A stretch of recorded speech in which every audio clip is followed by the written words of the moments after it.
belum ada perubahan yang apa namanya, yang begitu besar di Finlandia.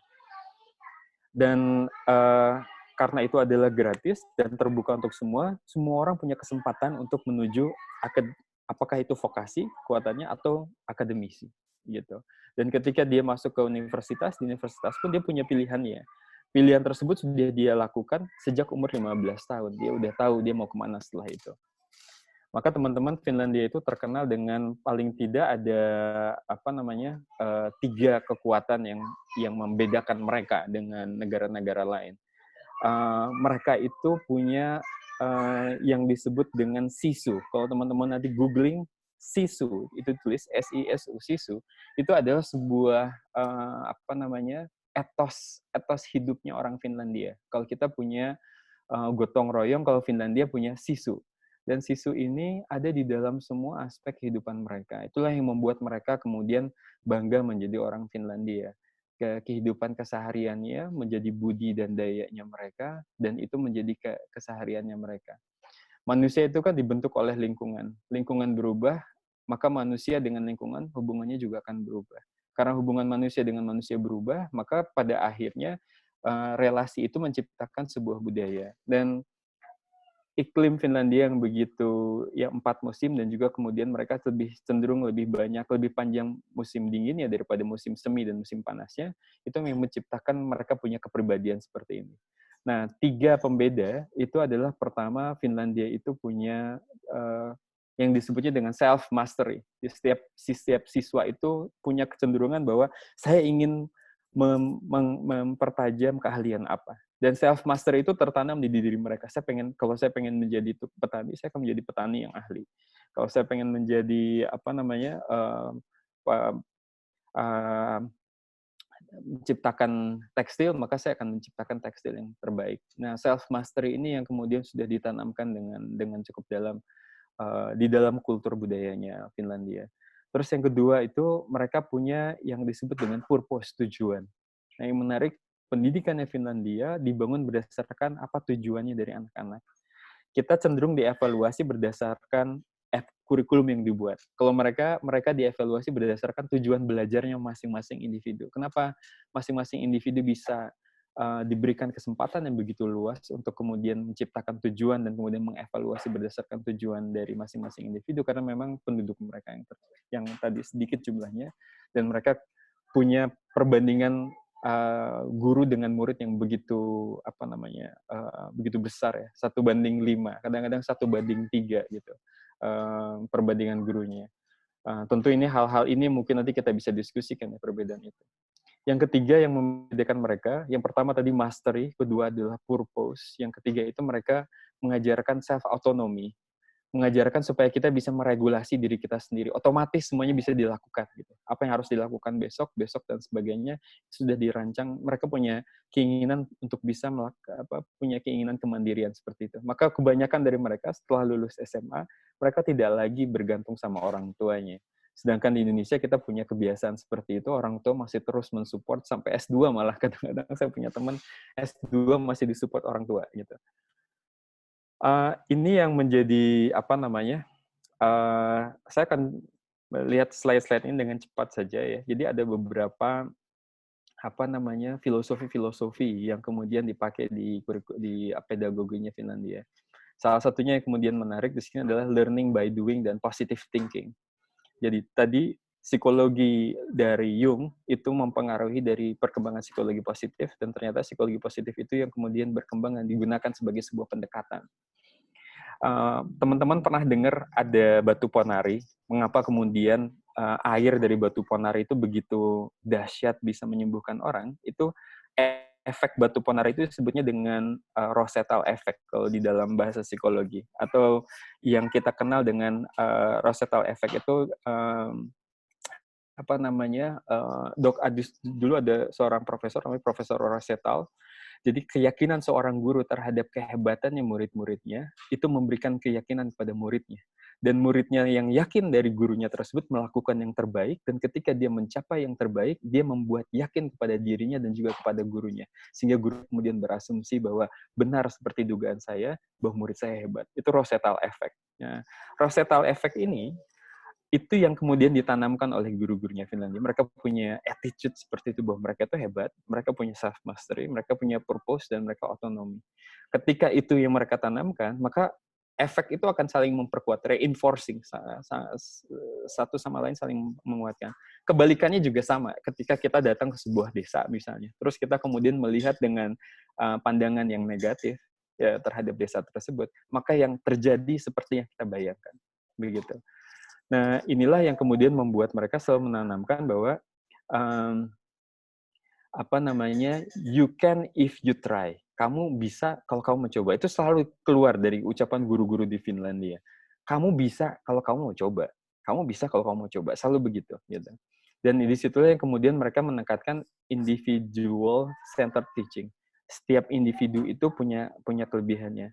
Kita itu sebetulnya dianugerahi sama Tuhan itu menjadi pepaya atau menjadi durian atau menjadi jambu atau jadi apa. Setiap kita tuh udah dikasih benihnya. Benih itulah yang disebut dengan pendekatan individual. Dan setiap individu itu kemudian dia bisa berkembang menjadi apa. Jangan ajarkan durian menjadi mangga karena mangga kebetulan lagi mahal di pasar kerja misalnya. Sehingga kemudian mengubah cara kita membengkokkan kemampuan yang fitrah yang diberikan oleh Tuhan pada kita. Ini yang sebetulnya sungguh sangat menarik di sana. Terus yang kedua yang berikutnya yang di Finlandia juga menarik, guru-guru yang kemudian boleh gitu diberikan kesempatan untuk bisa berinteraksi adalah mereka yang sudah mencapai master degree. Dan untuk mendapatkan master degree di bidang pendidikan adalah sebuah kebanggaan untuk menjadi guru di Finlandia. Itu juga harus menempuh dengan serangkaian interview. Jadi kalau pada saat interview tersebut dibilang, mengapa kamu pengen menjadi guru? Alasannya karena orang tua saya adalah guru. Orang-orang tersebut meskipun nilai IPK-nya bagus, mereka biasanya tidak akan lulus. Dan hanya orang yang punya passion ya, punya kecintaan terhadap dunia pendidikan lah yang kemudian mereka kemudian mendapatkan kesempatan untuk mendapatkan gelar master dan kemudian diizinkan untuk bisa mengajar. Dan untuk itulah kemudian terpilih guru-guru yang memang panggilan jiwanya pengen mengajar gitu. Dan karena panggilan jiwanya ingin mengajar, orientasi mereka memang karena negara sosialis, orientasinya bukan mengajar untuk tangga untuk meningkatkan sekarang kan kita dengar bahwa guru sebagai profesi. Profesi kan orang-orang yang dibayar. Padahal sejatinya guru itu bukan sebagai profesi gitu. Adalah sebuah panggilan jiwa gitu. Nah, dalam pertarungan sekarang dengan ini adalah sebuah profesi, maka sebetulnya ini panggilan buat kita masing-masing bagaimana kita bisa memaknai profesi tersebut. Sehingga itu menjadi sebuah panggilan jiwa buat kita. Teman-teman yang menarik lagi di Finlandia itu, ini adalah pendidikan untuk semua. Semua orang punya kesempatan untuk belajar dan tumbuh. Dan karena semua orang punya hak untuk belajar, siswa-siswa atau pelajar-pelajar yang punya kebutuhan khusus, dia dapat support. Siswa-siswa yang jenius juga dia dapat support. Dua-duanya dapat support. Biasanya kalau kita di Indonesia, kita sering cenderung fokus pada orang-orang yang kekurangan, tapi kita lupa dengan orang-orang yang punya kelebihan. Nah, di Finlandia, orang-orang yang punya kelebihan, mereka punya, namanya itu intensified support. Bagaimana kita bisa membantu mereka, anak-anak yang punya kelebihan, atau yang tadi, yang punya special support terhadap anak-anak yang misalnya membutuhkan bantuan tambahan untuk mereka bisa mengikuti perkembangan proses belajarnya. Bisa dilihat dari gambar-gambarnya ya, bagaimana negara Finlandia yang banyak danaunya tersebut, kemudian mereka memperkenalkan alam menjadi bagian dari keseharian dari menu belajar mereka. Selain outdoor, mereka juga fokus di indoor karena ketika musim dingin itu kan suhunya bisa sampai minus 50 derajat Celcius ya. Bisa lebih dingin dari kulkas di Indonesia gitu. Nah, karena itu mereka juga punya kekuatan tadi indoor dan outdoor. Dan meskipun mereka, kalau kita teman-teman ketemu dengan kontak ya dengan teman-teman negara Eropa bagian selatan, itu yang cenderung lebih meriah, outgoing, suka socialist butterfly gitu, mereka senang berkenalan, ekstrovert dengan yang lain. Finlandia tuh kalau saya merasakan lebih kalem, lebih ambivert lah ya. Mereka bisa seperti itu, tapi juga mereka bisa introvert gitu. suasana itu yang membuat mereka juga tadi cenderung menjadi menemukan self mastery itu. Saya ingin membuat diri saya lebih ahli dan lebih ahli lagi seperti itu. Jadi inilah yang kemudian dibangun di Finlandia. Fisiknya, dari emosinya, terus bagaimana membangun kerjasama, membangun hubungan satu dengan yang lain. Pengalaman saya pribadi selama saya sekolah dari SD sampai SMA, saya ngerasakan kompetisi yang begitu akut ya. Sampai saya kemudian trauma dengan kompetisi. Meskipun kompetisi secara umum dia bagus ya ketika dia konstruktif, tapi ketika kompetisi itu destruktif, itu menghancurkan jiwa emosi anak-anak kita. Dan saya trauma sekali dengan yang kompetisi seperti itu. Ketika saya berinteraksi di Finlandia, saya nggak merasakan ada kompetisi itu.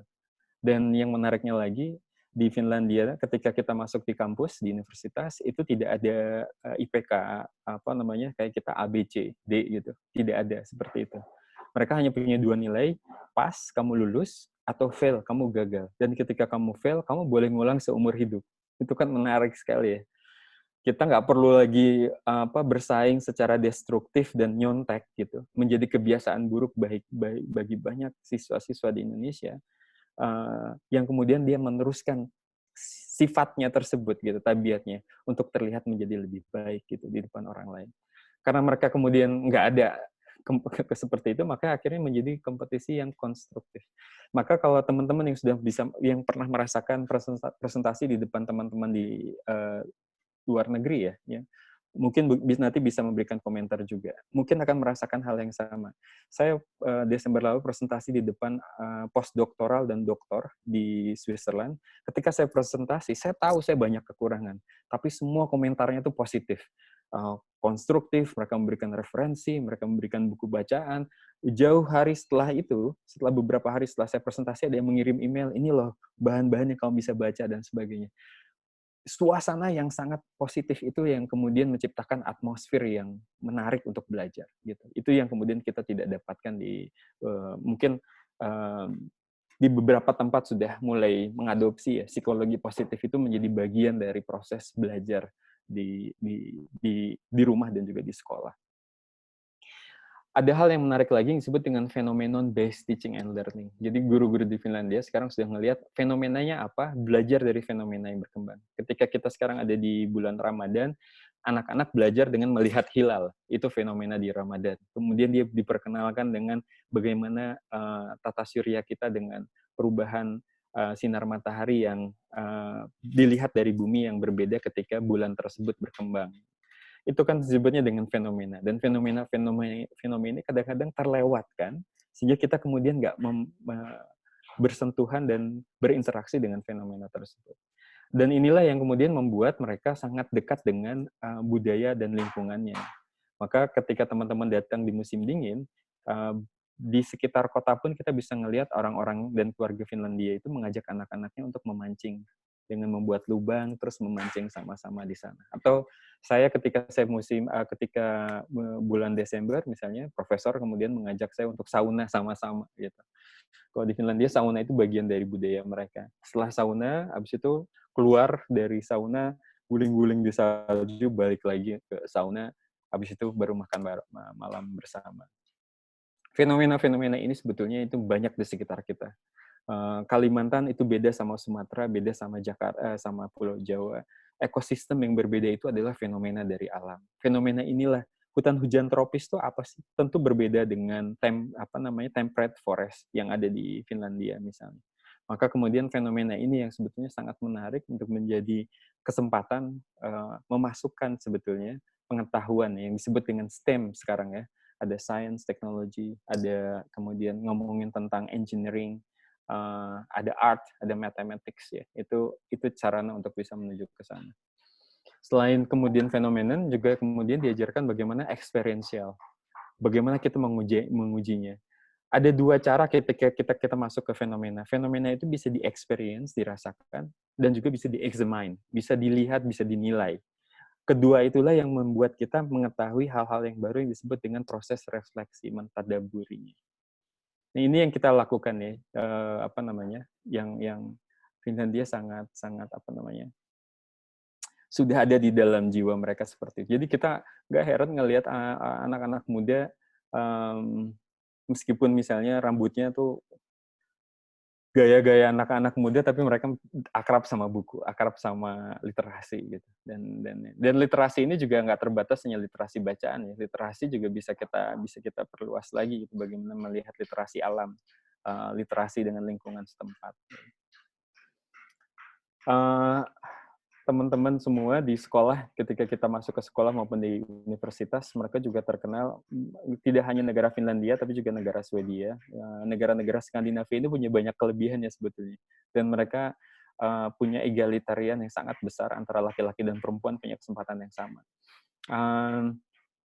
Dan mereka memperkenalkan setiap 45 menit harus break istirahat. Kemudian belajar lagi, 45 menit kemudian break istirahat. Jadi mereka nggak pernah belajar terus di-push sampai kemudian kita kehabisan energi gitu ya. Mereka punya kesempatan setiap 45 menit, kemudian ada momen di mana kemudian kita istirahat. Terus kemudian yang juga menarik, kita bisa ngelihat di kelas-kelas mereka selalu dibangunnya adalah bukan pekerjaan-pekerjaan individu, tapi pekerjaan-pekerjaan kelompok. Banyak sekali tugas-tugas kita di perkuliahan misalnya, itu dikonstruksikannya, dipaksa kita untuk bekerja bersama. Malah beberapa tesis misalnya dikonstruksikan sedemikian rupa itu seperti sebagai proyek, dan pada akhirnya kita hanya memaparkan presentasi dari proyek yang kita buat. Dan itu dianggap sebagai kualifikasi dari seorang master. Itu kan menarik ya, bagaimana mereka mengemas dengan seperti itu. Jadi mereka juga meng-cater bagaimana kemampuan-kemampuan untuk bisa bekerja sama melalui sebuah keproyekan-keproyekan. Dan inilah yang kemudian mereka menciptakan yang tadi disebut dengan budaya sisu tersebut, karena secara aksi-aksi ekonomi yang diciptakan oleh negara ini adalah bagian dari aksi sosial. Jadi kalau pengen ngelihat ekonominya sebuah negara, lihat sosialnya. Karena sosial itu, perilaku sosial itu yang menciptakan tindakan ekonomi. Dan itulah yang kita ngelihat bagaimana leadership-nya dari dari hasil pendidikan tersebut ya. Bagaimana kemudian tadi yang saya bilang self autonomy itu, mereka pengen punya keingintahuan dengan cara meregulasi dirinya sendiri. Betapa banyak dari kita kamar kita belum beres gitu, tapi kemudian kita sudah berkecimpung dengan dunia luar gitu. Dan mereka mendorong sekali bagaimana kemampuan anak-anak mereka untuk bisa mandiri terlebih dahulu sebelum kemudian mereka mengembangkan kemampuan leadership-nya dengan teman-temannya di luar.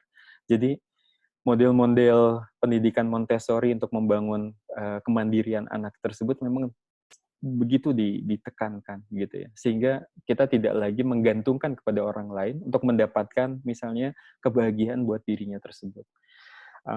Kita bisa ngelihat ya, kalau kita menggantungkan kepada orang lain untuk bahagia saja, kita harus perlu orang lain ngebodor dulu, membuat kita tertawa. Tapi kalau kita bisa mendorong kita meregulasi diri kita sendiri untuk bahagia, itu ternyata hanya dari meregulasi hati kita sendiri gitu. Nah, proses-proses pendidikan yang inklusif, yang melibatkan orang lain, mereka tidak ada kelas yang beda kelas, kelas 1, kelas 2, kelas 3, mereka punya sistemnya mixed class, mixed group.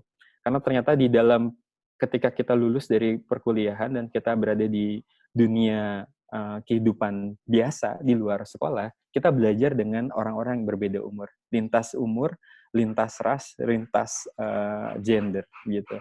Dan itulah yang mereka kemudian lakukan di kelas-kelasnya, bahwa orang tuh bisa belajar lintas umur.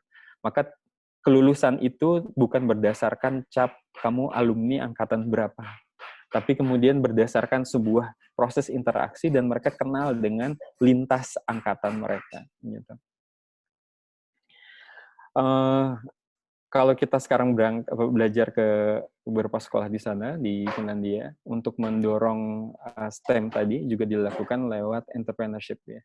Jadi anak-anak udah diajarkan bagaimana mereka untuk bisa melihat apa peluangnya, terus kemudian apa peluang usahanya, peluang bisnisnya apa gitu. Dan dengan melakukan itu tersebut ternyata tidak membuat akademik mereka menjadi ketinggalan. Justru dengan melakukan hal tersebut, justru akademik mereka juga semakin lebih baik. Nah, untuk itu kemudian kita bisa ngelihat ya suasana kelas ya, suasana kelasnya. Ada beberapa yang settingnya seperti ini, ada yang beberapa yang bentuknya pulau. Jadi beberapa meja digabungkan, terus mereka pulau. Malah sekarang Indonesia sekarang udah mulai mengadopsi bahwa guru bukan lagi sebagai narasumber, tapi guru sebagai fasilitator. Dia menjadi pemudacara agar proses belajar tersebut menyenangkan buat buat siswanya. Maka lewat proses seperti itu ada 3 prinsip yang harus diadopsi. Pertama, atmosfer adalah segalanya. Lingkungan yang positif itu akan menciptakan interaksi yang positif, dan interaksi yang positif itu akan menciptakan anak-anak betah untuk belajar. Dan ketika dia betah untuk belajar, mereka belajar dengan lebih cepat dan belajar dengan lebih baik. Jadi itu yang pertama, atmosfer yang diciptakan. Maka ketika atmosfernya diciptakan, ruang-ruang seperti ini menjadi ruang interaksi yang menarik dengan guru-guru tersebut yang dianggap sebagai sahabat mereka. Terus kemudian, bukan saja atmosfer yang penting, tapi juga kemudian kedua adalah pendidikan adalah kedisiplinan. Jadi mereka juga mengajarkan nilai-nilai terkait dengan recycling, bagaimana nilai dengan lingkungan. Hampir semua keran air, kalau kita di beberapa negara yang maju, keran air adalah hak akses untuk semua orang. Hutan adalah disebutnya dengan all men right. Itu adalah semua hak manusia yang ada di negara tersebut. Maka orang-orang di Finlandia itu punya akses untuk bisa masuk ke lahan hutan manapun. Nggak pernah ada pagar pada hutan tertentu. Karena hutan itu milik semua orang. Yang disebut dengan jamur, buah berries, blueberries, itu semua orang boleh makan. Gitu. Dan air minum bisa diakses oleh semuanya. Maka kecintaan mereka terhadap lingkungan itu membuat mereka sadar bahwa mereka itu nggak bisa buang sampah sembarangan. Mereka sejak tahun 1900-an mereka sudah mengadopsi itu. Gitu. Pada tahun 1963 ini dilakukan, mereka sudah punya kebiasaan tersebut. Kalau teman-teman yang tinggal di Jawa, mungkin pernah mengunjungi tokonya dari Swedia disebut dengan IKEA. Dan kalau kita ke restoran mereka, setelah habis makan, mereka tahu di situ ada sign sistemnya di mana harus menaruh sisa bekas piringnya. Dan yang organik dimasukkan kemana, yang anorganik kemana. Dan setelah itu meja kembali bersih untuk digunakan oleh pelanggan berikutnya. Tapi kalau kita berangkat ke KFC di Berau, ada KFC kan di jalan apa itu ya. Nah, kalau kita lihat di sana, habis makan kita tinggalkan semuanya. Biar nanti yang dibayar, yang disebut dengan pelayan yang membersihkannya. Kita punya kebiasaan seperti itu. Makanya tadi, kita nggak ditanamkan untuk meregulasi diri kita sendiri. Mereka ditanamkan itu dari kecil. Sehingga itu menjadi kesadaran yang bukan lagi menjadi beban untuk melakukan hal tersebut. Nah, dari situ, maka sampai sekarang, negara Finlandia termasuk negara yang semua bahan bakar energinya itu berasal dari sampah. Jadi untuk pemanas bangunannya, pemanas kotanya, untuk air minumnya, air panas, semuanya diambil dari sampah yang kemudian dibakar di insinerator. Tadi learning by doing, bagaimana mereka kemudian bisa belajar sendiri. Mereka tahu apa yang harus dilakukan, tahu menunya hari ini mau belajar apa, terus kemudian menggunakan semua perangkat teknologi tersebut untuk mengeksplorasi. Terus kemudian hands-on skill ya. Ada yang gambar paling kiri, kita bisa ngelihat anak-anak udah bisa belajar tentang keahlian untuk craftsmanship dari kecil, udah diperkenalkan dengan alat-alat itu, sehingga nggak kaku lagi dengan hal tersebut. Atau kemudian dengan jahit-menjahit, atau pottery, gitu. Semuanya udah diperkenalkan, akses terhadap itu. Terus kemudian juga teman-teman, kenapa tadi mereka mengadopsi positif psikologi positif ya. Salah satu tokoh dari positif psikologi itu adalah Martin Seligman. Dan kalau kita nanti teman-teman punya kesempatan untuk membaca, salah satunya adalah ketika kita memberikan feedback yang positif, maka feedback itu akan memberikan reinforcing, memperkuat dari itikadnya orang tersebut. Nah, kita memacu orang untuk berubah itu kan bisa dengan cemeti, dengan hukuman, atau dengan reward, dengan hadiah gitu. Makanya secara psikologi nanti kita bisa ngelihat keduanya itu memberikan efek untuk bisa membuat kita menjadi mengadopsi kebiasaan-kebiasaan baru gitu. Dan kalau kita lihat dari kemampuan untuk mengadopsi kebiasaan-kebiasaan baru tersebut, ketika kita kemudian diberikan sebuah lingkungan yang bisa mengadopsi hal-hal baru, lama-kelamaan hal baru tersebut menjadi habit kita, menjadi kebiasaan kita. Inilah yang kemudian mereka reinforcing dengan positive feedback. Gitu. Positive feedback. Ketika anak-anak mengalami proses belajar tersebut, ada feedback yang positif, yang kemudian menjadi intensitas itu yang membuat mereka menjadi sangat confident dengan dirinya mereka. Dan ini special education, dukungan setiap orang punya hak untuk belajar, baik tadi yang punya kelebihan atau kekurangan, mereka mendapatkan supportnya, gitu. Dan ini sangat mungkin dilakukan buat negara Finlandia. Hal yang lainnya yang mungkin di luar kurikulum ya, yang kemudian ada di sini adalah sampai perguruan tinggi makan di kampus-kampus dan di sekolah-sekolah itu sebagian besar gratis dan disubsidi. Contohnya misalnya saya makan siang di mensanya atau kafetarianya mahasiswa di Finlandia, umum biasa makan sekitar 10 euro ya, bayarnya sekitar 150.000. Tapi kalau untuk yang mahasiswa hanya membayar 1,2 euro. Jadi murah sekali untuk mendapatkan makanan yang bergizi. Jadi kita juga tahu bahwa ternyata nutrisi juga penting juga untuk bisa mensupport tadi pendidikan yang bagus gimana pun, ternyata kalau nutrisinya cuma Indomie gitu, kita jadi korban dari kemampuan kejeniusan yang difitrahkan kepada anak-anak Indonesia, kemudian hanya ditekan hanya dengan gizi yang terbatas. Ini juga menarik sih ya. Mungkin banyak hal yang bisa kita bahas nanti dengan teman-teman semua. Tadi ya, karena alamnya begitu memang menyenangkan, mereka sering mendorong untuk mencari inspirasi di luar kelas, gitu, untuk kemudian mencintai dan suasana lingkungan yang ada di sana. Mungkin itu sedikit aja untuk memperkenalkan pedagogi di Finlandia. Saya pengen buka sesi buat sama-sama. Nanti di akhir dari diskusi ini saya mau kasih bonus buat teman-teman. Saya akan kasih link buat yang mencari beasiswa S2 dan S3 di UNC University ya. Nanti bisa menelusuri ke sana untuk tahun 2020. Silahkan nanti ke sana. Kalau pengen referral dari saya atau Mas Asri, you are most welcome. Tinggal kasih kabar ke kita. Kita dengan senang hati bisa ngasih referral buat teman-teman semua. Jadi gitu Mas Asri, sedikit pengantar dari saya. Kemudian pas waktunya buat kita bisa diskusi bareng-bareng.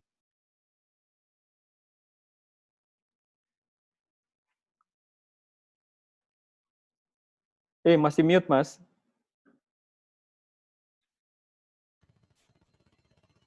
Mas Asri ini masih mute nih. Iya. Udah di go unmute ya. Oke, ya. Mute ya. Oke. Ya, Abang terima kasih banyak atas presentasinya yang sangat luar biasa, singkat, padat, dan juga sangat menarik ya. Bagi teman-teman semuanya yang mungkin punya pertanyaan yang ingin didiskusikan bersama Abang, silahkan saja. Bisa kasih kode angkat tangan kali ya. Jadi nanti mungkin bisa diarahkan siapa yang akan memberi. Dan kalaupun tidak, mungkin bisa juga menulis di chat room, sehingga nanti juga bisa dibacakan apa pertanyaannya yang bisa dijawab oleh Abang sendiri. Satu dari... Iya. Iya, silakan. Silakan apa aja. Banyak nih teman-teman yang udah lama nggak ketemu nih, ada Mbak Yani, ada Mbak Maria, ada Maya. Ya silakan teman-teman yang mau sharing juga nggak apa-apa kok, nggak harus bertanya. Saya ya. Ya silakan Mbak Maria. Oke, terima kasih. Assalamualaikum warahmatullahi wabarakatuh semuanya. Waalaikumsalam warahmatullahi wabarakatuh. Ini Cimande nih udah kangen sama Maria nih. Itulah. Ya, selamat berpuasa buat teman-teman semuanya. Maaf nih sambil di dapur masak, maklumlah emak-emak ya jam segini. Sebenarnya bukan pertanyaan, tapi adalah satu hal yang saya pribadi sebenarnya ini yang ingin Yakobi dulu gerakan ya kan. Cuman kendala yang kita rasakan, saya sendiri pribadi adalah belum ada lingkungan yang sangat mendukung, baik dari sisi pemerintahan mungkin ya, dari dinas pendidikan belum maksimal mendukung kita. Walaupun di Brau sudah pernah ada kelas inspirasi, Bang, dan kelas inspirasi ini juga merupakan hal yang menarik yang tahun 2017 pertama kali di Maratua, dan sebenarnya tahun ini juga kita akan buat kelas inspirasi yang kedua, cuman karena ada pandemi COVID ini sehingga tertunda. Nah, saya ingin penguatan mungkin, atau ada hal-hal ya selain ya kita kan tahu wah Yakobi, mungkin ada Yakobi lain lagi yang bisa ngebentuk maksudnya bahasanya gitu ya, ngebentuk supaya pendidikan itu lebih mudah. Selama pandemi COVID ini, anak-anak justru malah stres, Bang. Karena tugas begitu banyak, terus terkadang nggak jelas instruksinya, disuruh harus pakai WA, sementara guru sendiri, mohon maaf, gurunya juga tidak menguasai teknologi, ya kan? Jadi malah justru stres di saat pandemi ini, anak-anak malah orang tuanya yang ngerjain. Waduh, ini orang tuanya yang belajar atau anak? Mungkin itu dulu, Bang, sharingnya. Iya. Makasih Mbak Maria, sambil terus masak ya. Insya Allah mudah-mudahan biasanya bukan hanya dengan resep dan racikan, tapi juga dengan hati ya. Kita akan masuk ke kita semua. Teman-teman semua memang ada tiga prinsip yang teman-teman kita bisa sama-sama mengucapkan ya. Education is atmosphere katanya. Pendidikan itu ya atmosfer gitu, atmosfer yang positif, atmosfer yang kita ciptakan tersebut. Yang kedua adalah education is discipline. Edukasi adalah pendidikan. Makanya sebetulnya di Indonesia itu paling tepat menggunakan kata murid daripada siswa. Karena murid itu diambil dari bahasa Arab yang artinya adalah irada. Orang yang punya irada. Irada adalah tujuan, purpose, sama kayak orang Finlandia. Maka seorang murid itu harus punya tujuan. Kamu tujuan belajarnya apa? Bukan karena bebannya dikasih PR, tapi karena tujuan kamu. Itulah kamu ngejar itu. Gitu. Karena setiap orang tadi punya di dalam hatinya udah ditanamkan keingintahuan ya. Karena keingintahuan itu itu bisa dibangkitkan dengan pertanyaan yang memantik gitu loh. Pertanyaan yang bikin penasaran, kenapa sih kalau pelangi itu selalu bentuknya kayak arc gitu. Terus kemudian kenapa warna matahari di pagi hari bisa membias seperti itu, kalau habis hujan kemudian bisa keluar dengan warna seperti pelangi. Itu kan menarik. Kemudian dikupas gitu ya. Terus yang terakhir, education is life. Edukasi itu, pendidikan adalah kehidupan kita gitu loh. Nah, kita kadang-kadang suka keluar dari cangkang itu, dari 3 lingkaran tersebut, sehingga seakan-akan pendidikan ini paksaan gitu. Makanya juga disebutnya dengan wajib belajar gitu, kewajiban. Meskipun ya manusia belajar dipaksa, ketika dipaksa dia belajar banyak gitu. Dan banyak sekali yang kemudian orang melakukan disebutnya dengan extreme learning ya, ketika kondisilah yang memaksa dia untuk belajar. Dan ada juga orang yang belajar secara voluntary karena dia suka gitu. Keinginan yang sukanya tersebutlah yang membuat dia ingin terus belajar dan menjadi self mastery gitu. Saya pengen jago di bidang IT, maka terus dia ngulik itu sampai dia menjadi ahli di bidang tersebut gitu. Nah, maka teman-teman saya pikir kita perlu kita bisa sama-sama refleksikan ya, apakah kita sudah menciptakan sebuah atmosfer yang menyenangkan untuk semua orang untuk bisa belajar gitu, untuk kemudian terbuka dengan semua pertanyaan-pertanyaan tersebut, dan kita orang yang dewasa berpartisipasi dalam proses belajar tersebut, dan itu menyenangkan sekali gitu. Mungkin teman-teman yang lain silahkan kalau pengen sharing ya, punya dalam kondisi tersebut ya, dalam kondisi COVID seperti ini gitu, apa yang teman-teman rasakan berbeda gitu dibandingkan sebelumnya. Saya sendiri karena COVID ini alhamdulillah saya jadi bisa bertani lagi, bikin tempe lagi, bisa nyoba hal-hal yang baru yang belum pernah bikin acar, sekarang saya bikin acar dan lain-lain gitu. Jadinya hal-hal yang menarik. Sambil lanjut ya Mbak Maria, sambil terus lanjut. Teman-teman silakan. Nanti di akhir saya janji tadi saya akan share link buat beasiswa ke University of Eastern Finland. Siapa yang teman-teman pengen nyoba S2 sama S3 bisa nyoba di link tersebut. Ya, silakan. Yang lain. Ada nih pertanyaan, satu dari Mas Wawan ya. Satu pertanyaan dari Mas Wawan. Ya, yang raise hand siapa aja? Silakan. Ada pertanyaan dari Mas Wawan terkait dengan kurikulum. Apa perbedaan kurikulum yang ada di Indonesia dengan Finland. Mungkin yang saya ingin tanyakan adalah dari segi mata pelajarannya, karena di Indonesia bisa dikatakan terlalu banyak mata pelajaran yang diberikan kepada pelajar. Jadi mungkin pertanyaannya apa perbedaan dari segi kurikulum ya, khususnya dari mata pelajaran yang diberikan. Mungkin Bang bisa dijawab? Iya. Ya memang ada hal-hal yang sama dan ada hal-hal yang berbeda ya. Mereka memang sangat fokus dengan apa namanya yang disebut dengan kemampuan berbahasa, retorikanya, kemudian kemampuan logika matematika gitu. Terus kemudian sama kemampuan untuk berbicara, untuk bekerja sama. Yang subjek-subjeknya memang secara umum apa yang dilakukan di Indonesia itu memang sangat banyak sekali ya. Dan kadang-kadang itu yang menjebak kita juga. Setelah kita belajar lewat SD, kita lupa semua pelajaran SD. Lewat SMP, kita lupa semua pelajaran SMP. Selalu seperti itu. Kuliah beres, mungkin kita juga lupa semua pelajaran kuliah. Dan itu kejadian buat kita semua gitu. Sehingga kemudian kita jadi bukan self mastery gitu. Tapi kemudian sebenarnya kita lagi buang-buang waktu atau apa nih gitu. Ini jadi pertanyaan buat kita semua sebetulnya. Makanya sebetulnya kritik Mas Menteri juga udah mulai aware ya dengan kesadaran itu ya, dan membuat RPP pun sekarang jadi jauh lebih sederhana dari RPP sebelumnya. Saya pikir ini kemajuan-kemajuan yang perlu kita syukuri sih di Indonesia. Dan alhamdulillah tahun ini saya luar biasanya adalah semua orang jadi homeschooling. Tahun ini semua orang menikmati kedekatan sama orang tua, interaksi dengan orang tua yang selama ini sangat mahal gitu. Sekarang bisa berinteraksi dengan orang tua. Terus gitu. Tapi banyak waktu yang kita luangkan itu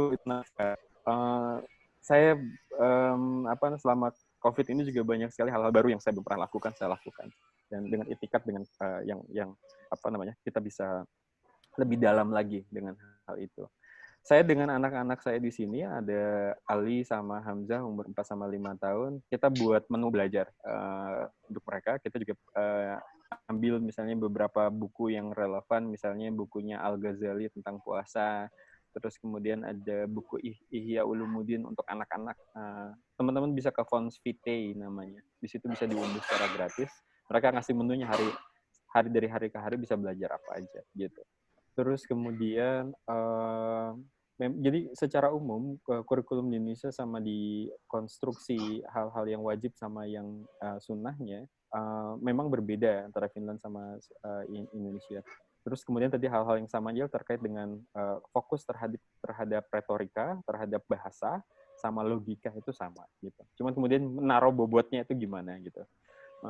Itu yang kemudian saya pikir yang menjadi menaruh bobotnya tersebut yang menjadi berbeda.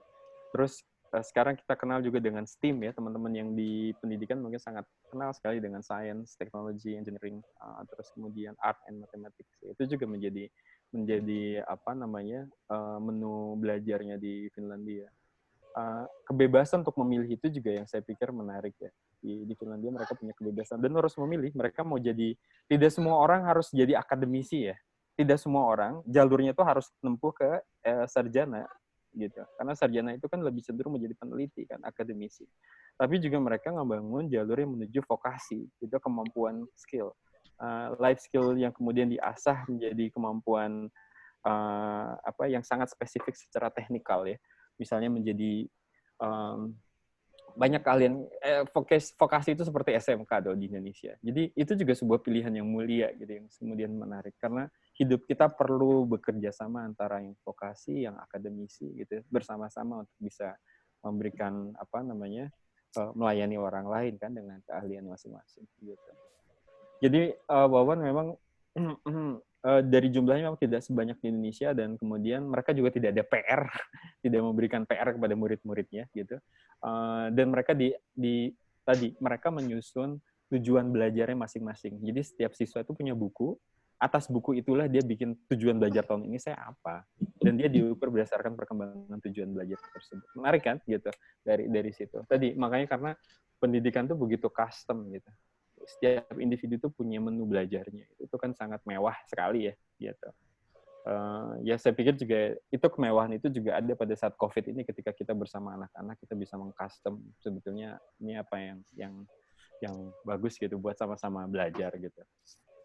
Mungkin itu ya sebagai respon saya, Wawan. Tadi ada yang raise hand, ada 2 orang ya? Oke, terima kasih. Selanjutnya mungkin kita berikan kepada Iwan Wijaya. Mas Iwan. Faisal Amir boleh?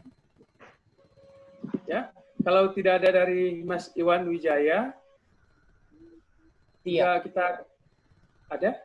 Ada Tia. Silakan Tia. Oke, silakan. Kalau tidak ada dari Mas Iwan, kita ke Mbak Tia.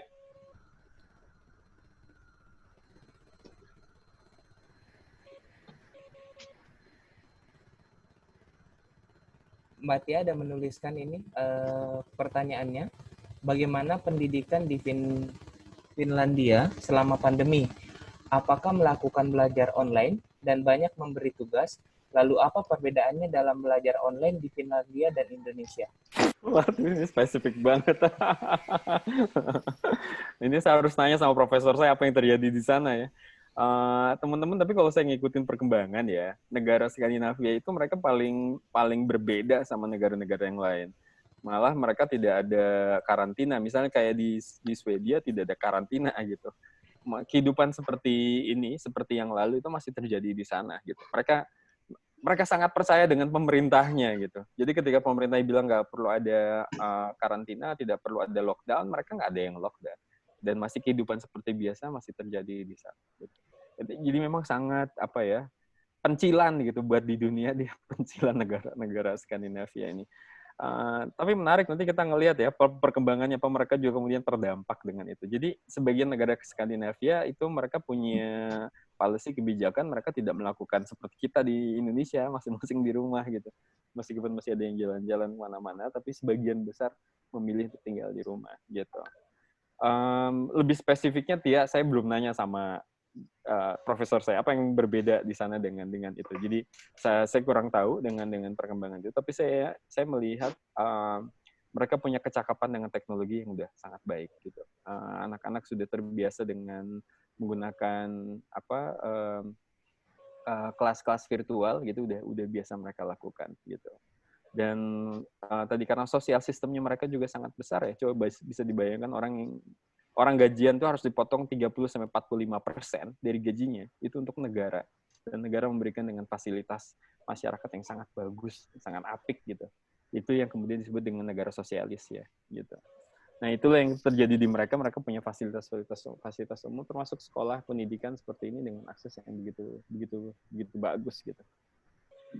Jadi memang ruang-ruang publiknya juga dirancang sangat ramah dengan anak gitu, ruang-ruang publiknya. Jadi mereka punya taman-taman buat belajar itu terbuka buat siapa saja dan sangat menarik sekali gitu.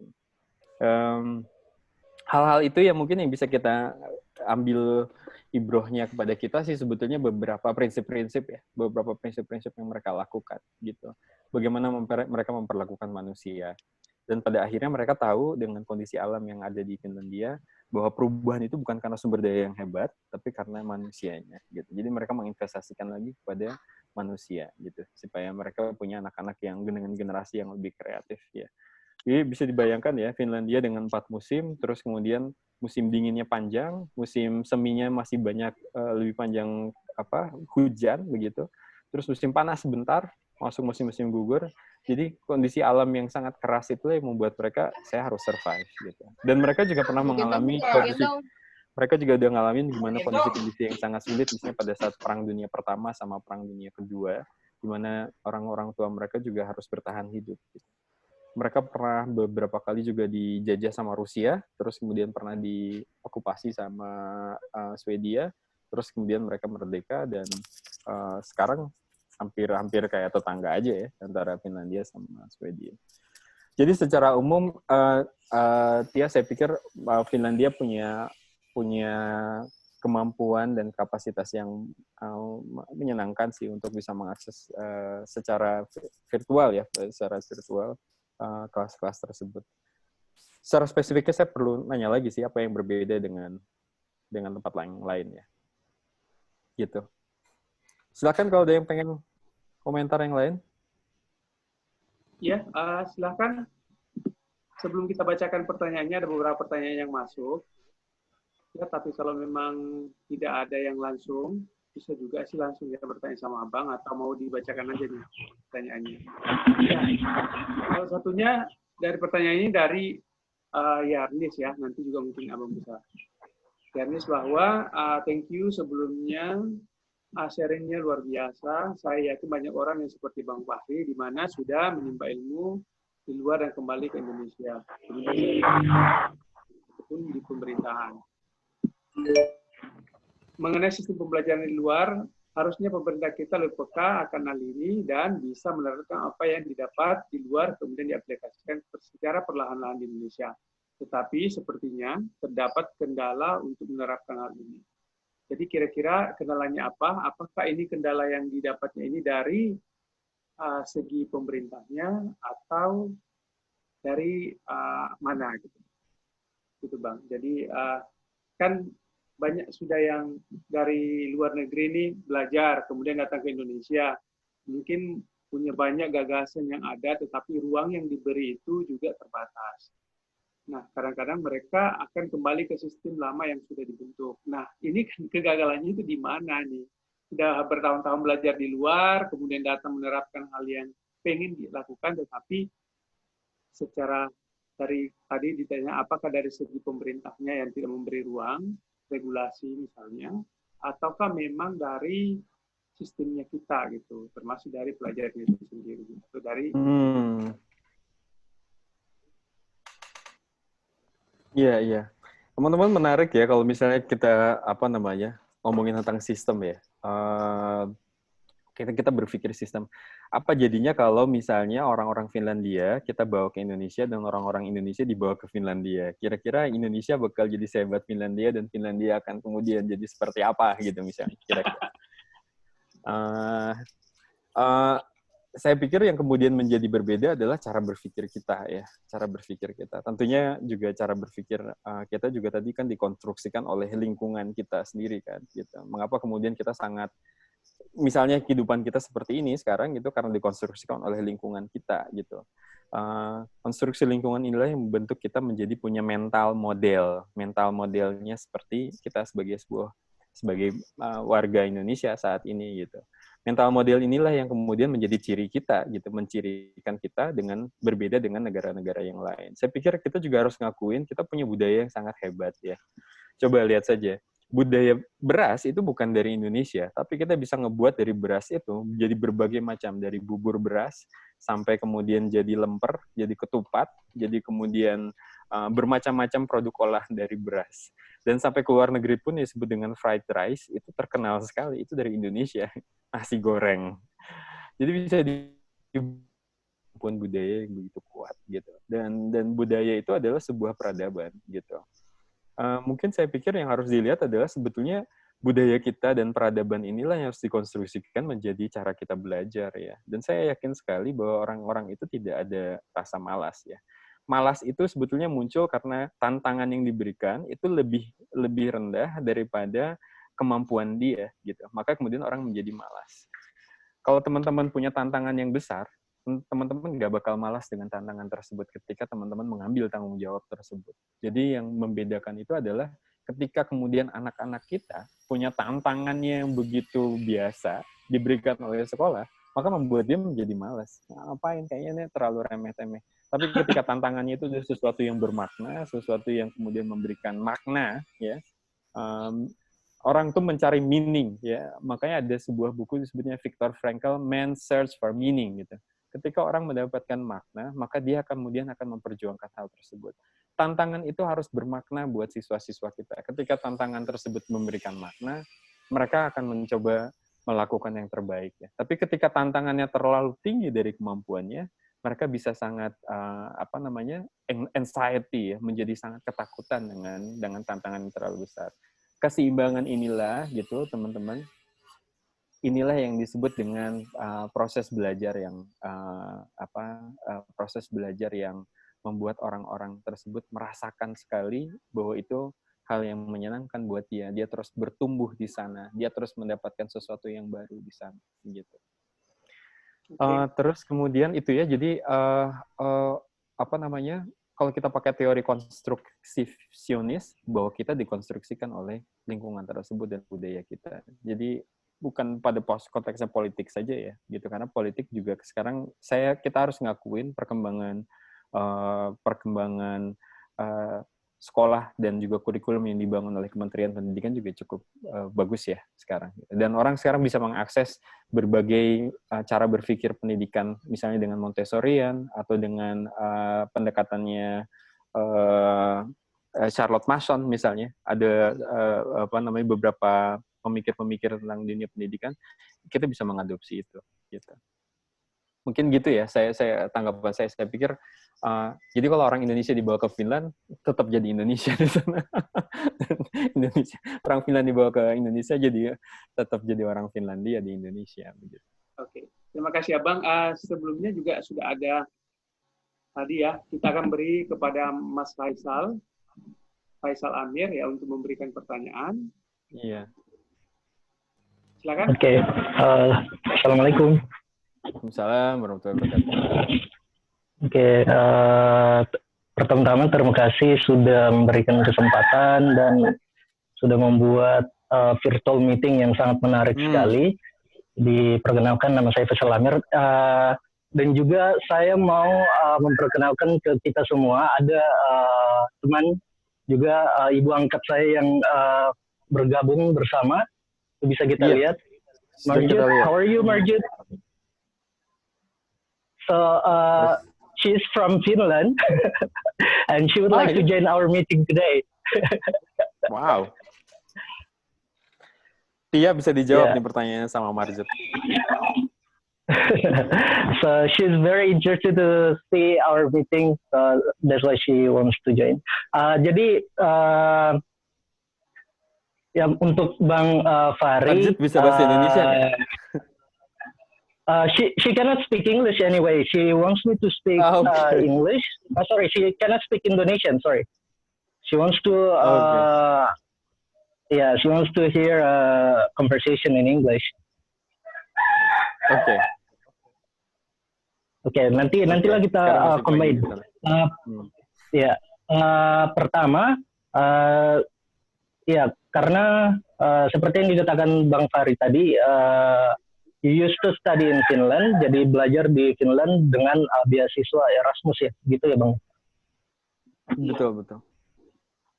Ya, ada beberapa informasi. Kebetulan saya di 2014 pernah mengikuti European Higher Education Fair 2014 di Makassar, dan di sini kebetulan disponsor juga oleh Erasmus.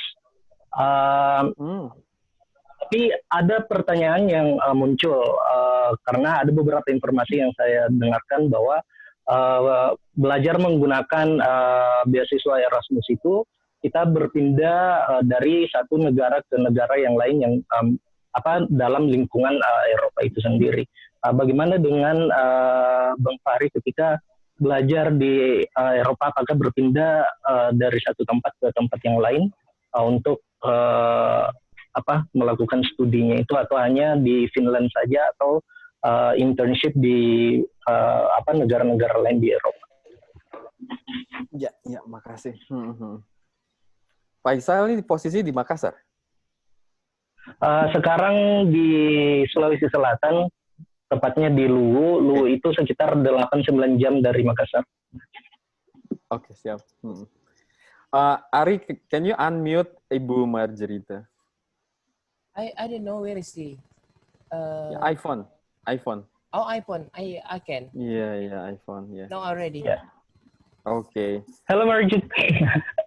Marjit, so welcome to our Zoom meeting in Indonesia. I know this is in Indonesia language, yeah, but you can cope with that.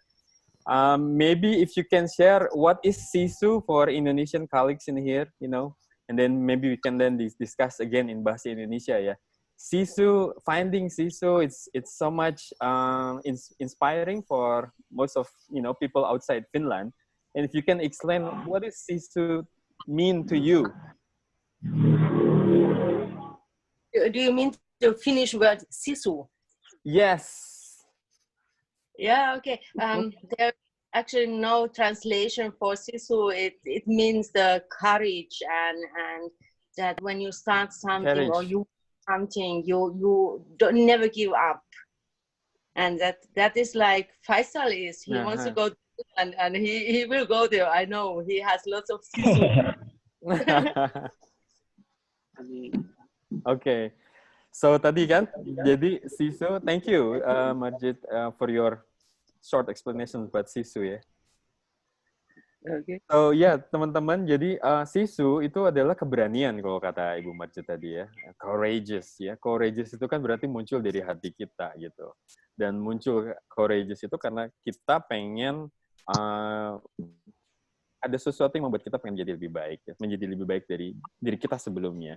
Makanya kita tuh mereka juga tidak pernah mereka berkompetisi dengan orang lain, karena yang mereka berkompetisi adalah dengan diri mereka sendiri gitu.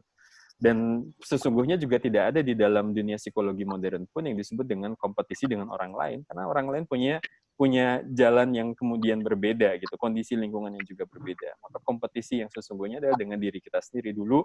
Kita kemampuan literasi kita gimana? Sekarang kemampuan kita literasi seperti apa gitu. So thank you for jumping in ya, Marjit. Tanggapan tadi untuk Mas Faisal, Erasmus Mundus sampai tahun ini masih ada ya. Jadi kalau teman-teman mau coba Erasmus Mundus, please go ahead.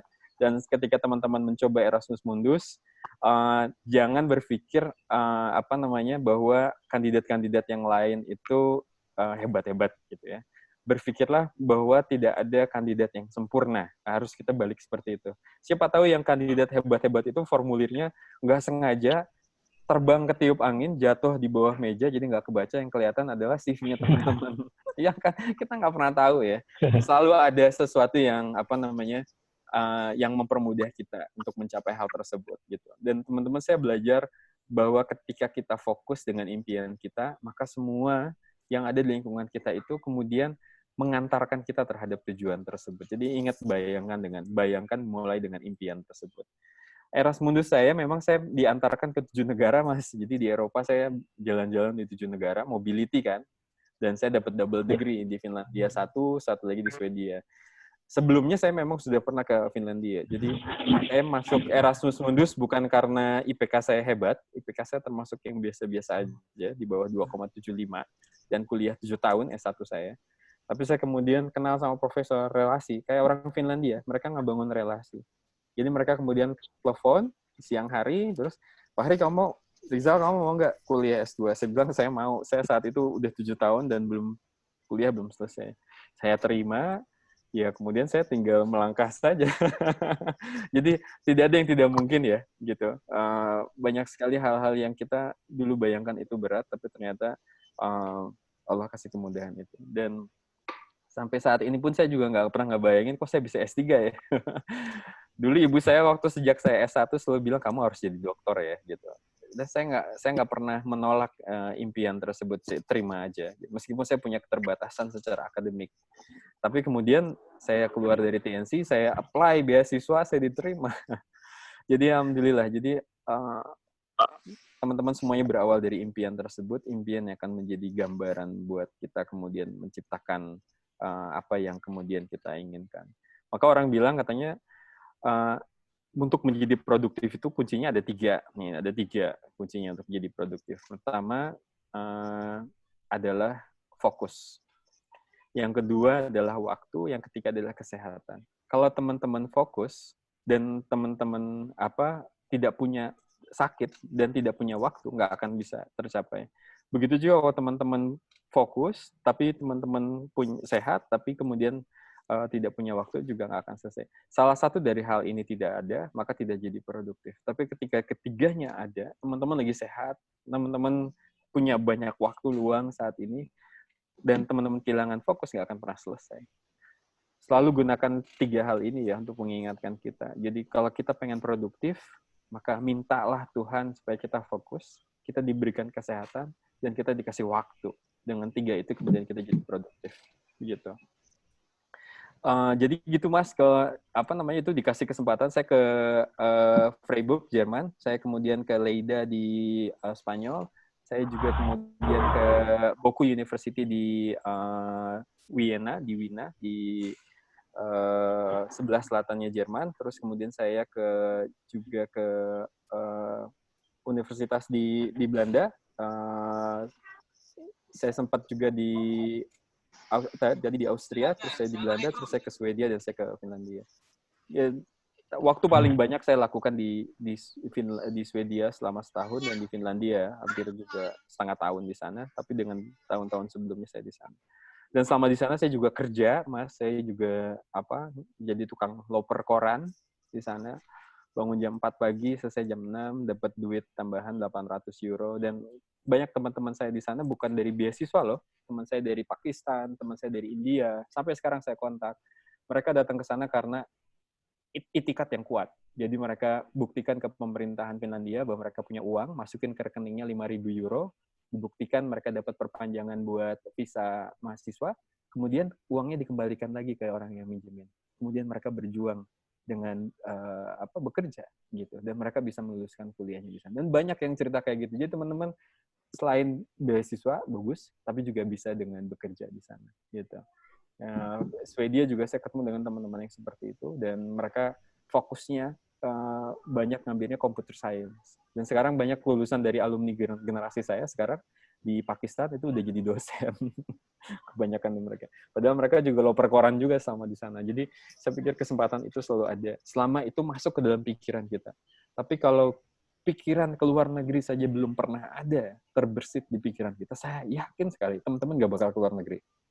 Tapi kalau teman-teman yakin dan ada masuk ya pikiran bahwa saya akan keluar negeri, akhirnya keluar negeri. Ari udah membuktikan itu, dan udah ngelihat juga bagaimana luar negeri gitu. Sama termasuk Uncle Eser ini, Uncle Teddy, namanya Eser. Dia juga udah lihat New Zealand, bagaimana di luar Kalimantan ya. Itu sangat menyenangkan ya, bahwa kita punya filosofi semua bumi yang kita pijak itu milik Tuhan, dan kita berhak atas pijakan-pijakan tersebut. Dan nanti kita akan menemukan semua yang berserakan itu sebagai sesuatu yang bermakna. Ada seorang filsuf namanya Nietzsche, Friedrich Nietzsche. Dia bilang, he who has a why can bear anyhow. Itu sangat powerful buat saya, mungkin juga buat teman-teman. Dia yang punya why, kemengapaan, mengapa saya melakukan apa yang saya lakukan, dia bisa menanggung semua bagaimana.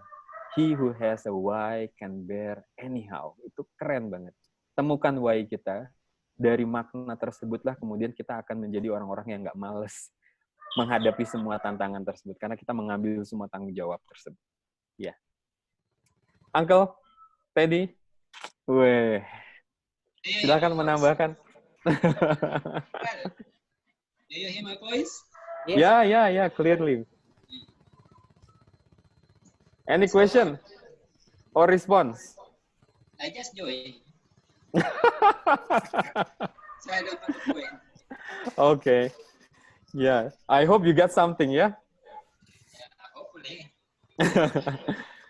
Teman-teman, saya baru saja memposting di chat ya. Itu email dari Mario Rita. Dan saya sudah cek di situ, di webnya itu ada beasiswa untuk S2 dan juga untuk S3 yang berminat. Dan teman saya salah satu udah mencoba untuk yang S3, nanyain referral, minta alamat profesor, saya kasih, dan dia udah nyoba. Jadi teman-teman yang lain silahkan coba ya kalau misalnya berminat. Uncle Teddy, let's join. Silahkan, Uncle, mau ngasih komentar? Siapa juga hostnya nih? Kenapa tanya host? Hah? Kenapa tanya host? Ya, bisa adalah. Oh. Adakah lagi yang mau ngasih, yang raise hand, yang mau ngasih komentar? Tadi Wawan Rusdi ya yang mau bertanya, tapi sepertinya lagi break sholat mungkin ya. Mungkin yang lain silahkan ya, yang mau bertanya langsung. Ya, kita masih ada berapa, 7 menit? Sampai kapanpun bisa. Jangan dong itu, nanti jadi bosen sama saya. Iya, kita masih ya sekitar 10 menit. 10 menit, teman-teman. Kita masih punya 10 menit. Ayo, yang mau ngasih komentar. Ada yang raise hand lagi nggak?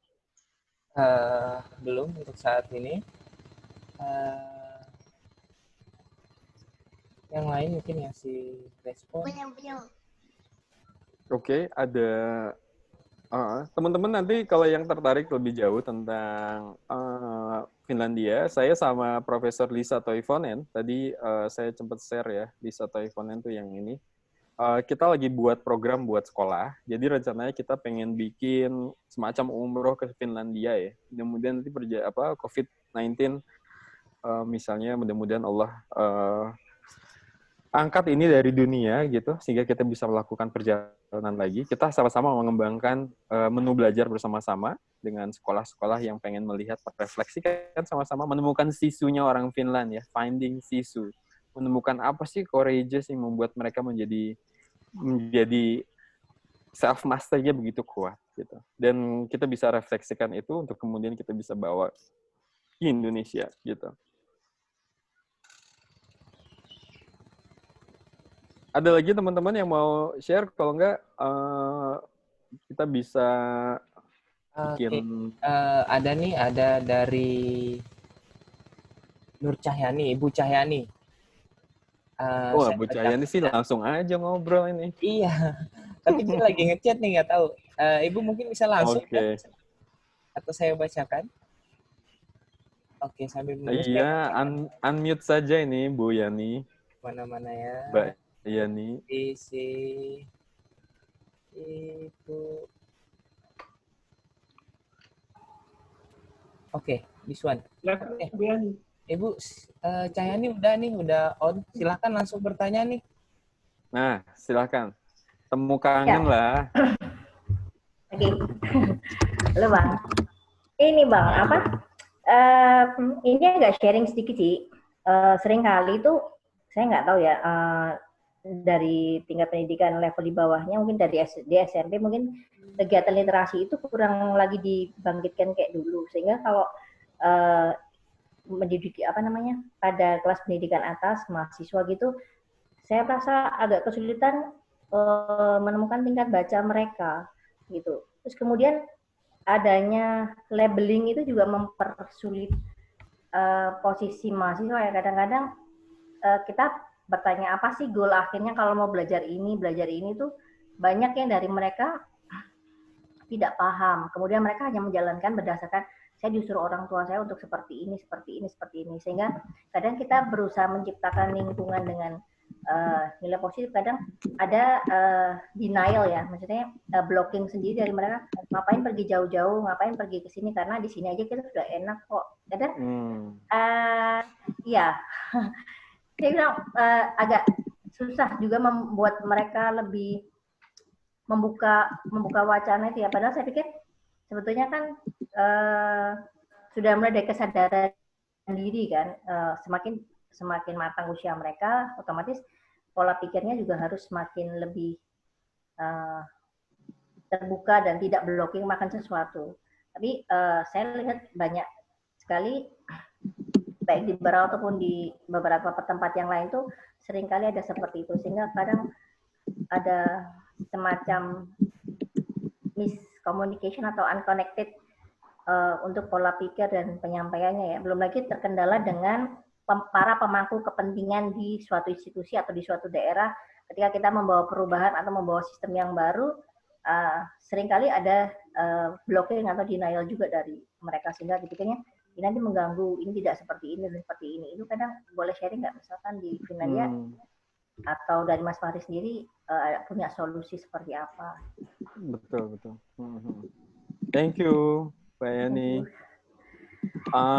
Teman-teman, saya suka mantra psikologi positif ya. Salah satunya mantranya itu saya lagi ingat Martin Seligman ya. Martin Seligman itu bikin disebut dengan PERMA, positive emotion, engagement, terus kemudian relationship, terus kemudian meaningful sama achievement. Itu kalau kita lihat dari itu semua, itu yang membentuk orang menjadi punya psikologi yang positif, emosi yang positif. Makanya psikologi positif sama berpikir positif itu hal yang berbeda. Psikologi positif melingkupi banyak hal aspek gitu. Kenapa tahun 1970 Martin Seligman sama Csikszentmihalyi, dua orang ini kemudian menggagas perlu ada psikologi positif karena pada tahap tersebut fokusnya para psikolog itu membantu orang yang sakit, bukan ngebantu orang-orang yang sehat.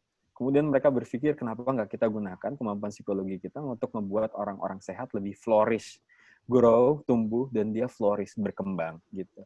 Akhirnya dari situlah berkembang dengan psikologi positif. Dan ada satu mantra yang saya suka pakai ya, yaitu change the way you see everything. Ubahlah cara kita melihat segalanya. Jadi yang digunakan adalah kata-katanya adalah see, melihat. Karena ketika kita mengubah cara kita memandang, maka yang kita pandang itu akan berubah. Sama kayak kita melihat, sering kita dengar ya, setengah gelas kosong apa setengah gelas penuh sih, gitu. Nah, yang perlu dirubah pertama sebelum kita berpikir adalah cara kita melihatnya, cara kita memandang. Nah, mengubah cara pandangan tersebut, itu mengubah segalanya, gitu. Change the way you see everything.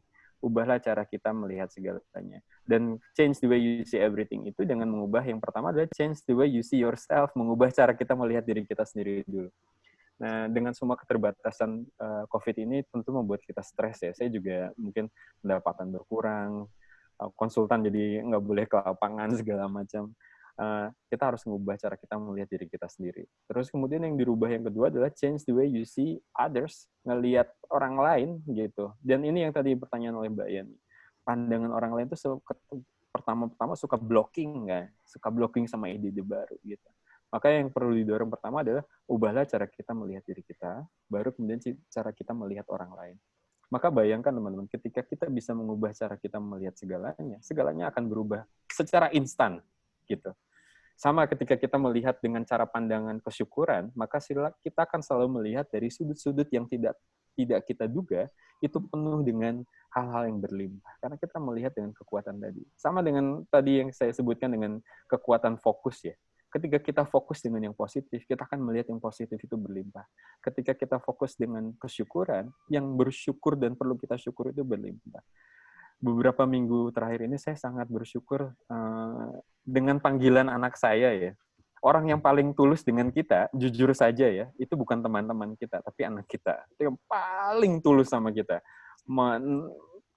Welcoming kita juga ayah gitu, kayak waduh ini yang paling tulus nggak dibayar itu ya anak-anak kita.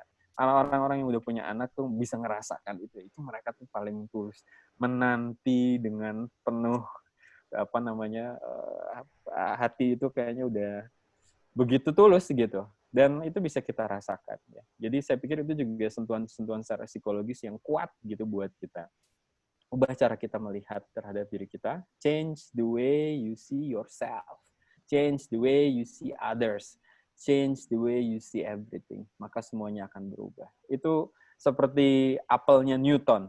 Kenapa dia kemudian jadi aksiomanya untuk hukum gravitasi, itu juga berlaku dengan change the way you see everything. Seperti hukum Newton yang pasti, change the way you see everything juga pasti. Ketika kita bersyukur, maka Allah akan tambahkan. Ketika kita melihat dengan pandangan kesyukuran, maka Allah akan limpahkan kita dengan kelebihan-kelebihan yang positif tadi. Itu sih saya pikir yang perlu berlimpah ya di sekitar kita. Banyak banget cara berpikir kita yang negatif gitu. Dan terhadap diri kita setiap hari itu ada 60.000 pikiran kita. Dan banyak kan dari pikiran-pikiran tersebut pikiran-pikiran yang negatif kan gitu. Dan itu yang harus kita mulai ubah di puasa ini. Mudah-mudahan puasa ini membawa kita ke pikiran-pikiran positif. Mungkin demikian Mbak Yani, saya mudah-mudahan sih kita teman-teman 23 yang ada di sini bisa change the way you see everything ya. Kita mengubah cara kita melihat segalanya sehingga segalanya itu bisa berubah gitu. Berubah. Begitu, demikian Mas Asri sebagai paparan, Uncle ya. Mungkin sebagai closing silahkan. Oke, teman-teman semuanya, termasuk Abang juga yang sudah memberikan presentasi, ya, memberi jawaban dan juga masukan terhadap apa yang kita lakukan hari ini. teman-teman semuanya saya ucapkan terima kasih banyak atas waktunya. Tadi satu dari Mbak Maria menulis di komentar bahwa kayaknya cara baca cerita ini harus terus ada. Ya, insya Allah kita akan mengadakan acara baca cerita ini. Satu lagi. Ya, untuk waktunya, untuk waktu dan juga narasumbernya kita akan infokan lebih lanjut nanti melalui IG, WhatsApp, Facebook, dan website yang kita. Jadi teman-teman masih bisa terus ya. Jadi kita juga mengundang teman-teman yang ingin menjadi narasumber, kita buka. Jadi karena ini adalah baca cerita, adalah berbagi kisah menebar inspirasi. Semua orang pasti punya kisah dan semua orang juga punya inspirasi dan bisa menginspirasi orang lain. Maka tidak mungkin, jangan menganggap diri bahwa saya tidak punya kisah yang menarik semenarik apa yang dikisahkan oleh Uncle Fahri, ya. Tetapi mungkin ada hal lain yang mungkin terlihat sederhana, tetapi sebenarnya itu sangat inspiratif. Ya, dan itu juga yang dibutuhkan oleh orang-orang di sekitar. Nah, teman-teman semuanya, sekali lagi saya ucapkan terima kasih banyak atas waktunya yang sudah diluangkan. Tadi ada beberapa teman dari luar ya, yang ada di luar Berau. Asri, mungkin ada satu nih terakhir ini, ada lagi raise hand itu Maya. Mungkin dipersilakan untuk yang terakhir ya, karena tadi dia angkat tangan kebetulan. Sementara mau closing dia angkat tangan, mungkin dipersilahkan dulu untuk Maya. Oh iya Kak, iya. Iya. Untuk yang terakhir nih, yang terakhir. Mungkin Maya dipersilahkan mungkin. Maya ya silahkan Maya. Halo semuanya, halo Bang Fahri. Hey. Hai. Wih, dipaksa nyalain video nih sama Ari. Ya, nah loh. Oke. Nah. Lagi bohong, jadi seadanya nih tampilannya. Bang Fahri menarik banget dari tadi dengerin. Masa? Iya, walaupun sebenarnya belajar multitasking sambil ngerjain, jadi nggak sepenuhnya semuanya yang aku Bang Fahri sampaikan tadi didengar, tapi garis besarnya itu vibes positifnya itu nyampe banget di Berau. Terima kasih ya. Alhamdulillah, sama-sama. Ya, sebenarnya mau menyambung yang terakhir tadi ditanyain sama Mbaknya. Simpulannya dari Bang Fahri kan change the way you see ya. Kalau kita bersyukur, terus kalau kita bisa memulai semuanya yang positif, maka yang sekitar kita juga akan terpengaruh. Cuma gimana dengan kita yang merupakan produksi dari pendidikan zaman dulu yang tanda petik dipaksakan, Bang Fahri. Misalnya dipaksakannya ini, contoh ya, seharusnya anak kecil di Golden Age itu kan nggak diajarin baca tulis, tapi dunia main. Tapi kita sejak kecil itu wajib bisa membaca, wajib bisa menulis, berhitung, kalau nggak dipukul gitu zaman dulu. Nggak tahu teman-teman yang milenial sekarang ngerasain apa enggak, tapi sampai di zaman saya itu masih ngerasain. Kalau nggak bisa berhitung, padahal masih kecil banget itu, mungkin rotan tuh udah kena di tangan gitu. Nah, karakter itu kan membekas ya, sampai sekarang.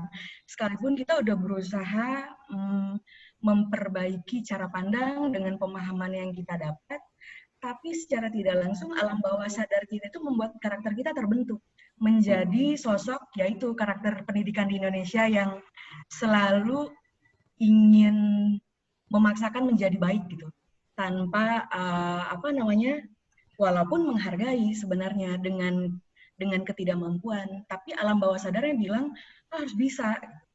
Nah, sebenarnya kekhawatiran saya sebagai di usia sekarang yang ke depan bisa jadi dalam waktu dekat atau dalam waktu lama akan menjadi seorang ibu misalnya, atau paling tidak bagi anak-anak atau ponakan saya. Saya khawatir sekali itu secara tidak langsung akan diturunkan gitu ketika mendidik. Saya tertarik sama Bang Fahri tadi yang bilang bahwa masa kecilnya dipenuhi dengan kompetisi sehingga trauma. Apa sih kuncinya Bang? Kok masa kecilnya penuh trauma tapi sekarang bisa jadi wise banget kayak sekarang? Sederhana itu aja Bang pertanyaannya. Kan jawabannya bisa jadi inspirasi buat kami. Makasih Maya. Berarti posisi di Berau ya. Nyangkut ya. nih Bang. Nyangkut ya, nggak bisa kemana-mana. Tapi mudah-mudahan bisa memaknainya ya. Saya terakhir baca Viktor Frankl, nanti bisa teman-teman cari ya, Man's Search for Meaning ya, bahwa orang itu mencari makna. Dan dia ternyata yang pertama kali bikin namanya logoterapi. Terapi untuk terapi agama sebetulnya logoterapi itu. Bahwa orang ternyata menemukan makna dengan agama. Menarik, dan dia banyak membantu. Dia termasuk orang Yahudi yang berhasil selamat dari kekejamannya Nazi ya, Hitler di campnya Yahudi saat itu. Terus kemudian akhirnya dia keluar dengan bahwa ketika lingkungan yang begitu sulit, ketika event yang ada di luar itu begitu sulit, maka respon yang kemudian bisa mengubah itu, kayak stoicism, bahwa respon bisa mengubah itu adalah diri kita sendiri. Kita akan terus kemudian mau survive atau mau tumbuh, gitu. Dan dia mengambil sikap untuk tumbuh dari situasi.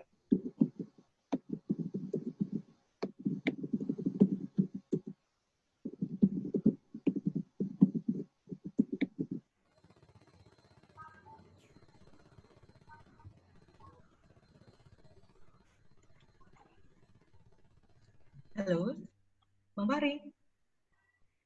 Sepertinya jaringannya lagi kurang bagus untuk Abang Fahri. Siap.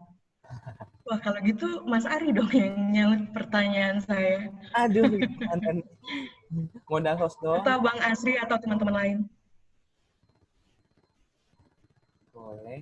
Bang Asri dong, saya tuh khawatir banget kalau nanti punya anak, alam bawah sadar saya itu kebentuk menjadi orang tua yang konservatif dan strict gitu. Bang Asri yang udah punya pengalaman sebagai orang tua gimana sih? Oke. Sambil ini apa ya? Oke, terima kasih. Saya baru beberapa tahun ini menjadi orang tua. Dan saya ketika menjadi orang tua, saya belajar banyak hal dari keluarga saya, khususnya dari anak saya. Yang paling utama itu adalah bisa menjaga emosi dan juga kesabaran. Sebenarnya sih mungkin fase-fase yang dilalui, apa yang dilalui anak sekarang dengan yang dilalui anak yang dulu, itu pada dasarnya hampir sama. Tetapi bagaimana orang tua memperlakukan kita, itulah yang berbeda. Nah, menurut saya juga karena ada anak yang periang, ada anak yang pendiam, ada juga anak yang kata orang itu sangat aktif, dan banyak hal yang dilakukan. Nah, di situ sebenarnya adalah tantangannya menjadi orang tua. Banyak teman-teman di sini yang bergabung juga mereka adalah orang tua yang memiliki anak yang sudah beranjak dewasa, dan saya pikir mereka bisa. Ya. Kalau saya sendiri dididik dari keluarga yang sederhana, dari keluarga keluarga yang sederhana di kampung gitu. Ya, saya belajar dari apa yang saya lihat, kemudian ketika beranjak dewasa juga melakukan banyak perantauan di tempat-tempat orang, jadi banyak mengikut orang. Nah, sebenarnya kalau apa yang kita alami dengan yang kita alami dulu dengan apa yang dilakukan sekarang itu karena sebenarnya kita melihat di lingkungan kita sendiri. Kalau kita mau, kata Abang tadi, kalau mau berubah, cara kita memandang sesuatu itu, ya itu akan mempengaruhi sikap kita. Ya, jadi kalau bagaimana cara kita memandang sesuatu ke diri kita sendiri, kemudian ke orang lain dan ke lingkungan kita, itu juga akan mempengaruhi kita. Begitu. Tapi yang dalam artinya, karena ini juga hari pendidikan, bahwa belajar itu adalah proses seumur hidup, jadi kita tetap belajar. Jadi ini yang kita lakukan. Kalau kita mau memperkuat diri, ya kita akan belajar untuk itu. Belajar tidak harus dari bangku sekolah, tetapi dari lingkungan kita sendiri, termasuk sebagai orang tua dari anak-anak kita. Itu saja, Mbak. Jadi saya bukan expert terkait dengan ini ya. Ya, hanya berdasarkan pengalaman saja. Nah, teman-teman yang lain kayaknya lebih memungkinkan. Ya. Hai, sorry ya, putus. Ya. Abang Fahri udah kembali ya.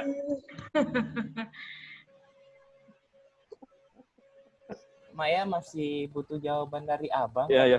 Sedikit aja tadi sebelum closing ya, untuk closing aja sedikit tadi. Teman-teman coba ambil jarak dengan diri kita sendiri. Jangan melihat diri kita seperti kita adalah diri kita. Kita harus melihat diri kita dari sudut pandang orang asing gitu.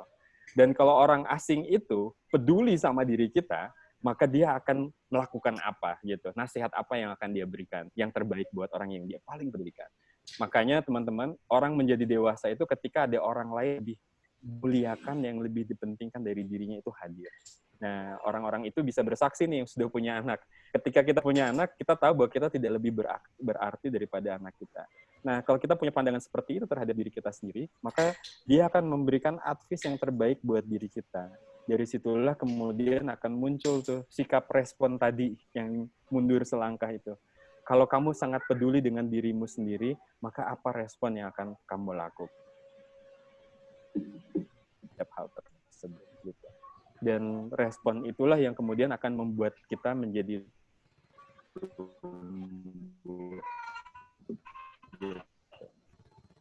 mungkin seperti itu ya ininya. Dan mudah-mudahan dengan kemudian kita bisa menghasilkan outcome, respon yang terbaik itu adalah advice-nya dari diri kita ke diri kan. Sehingga dari itulah yang disebutnya dengan hati nurani ya, ketika kita berbicara dengan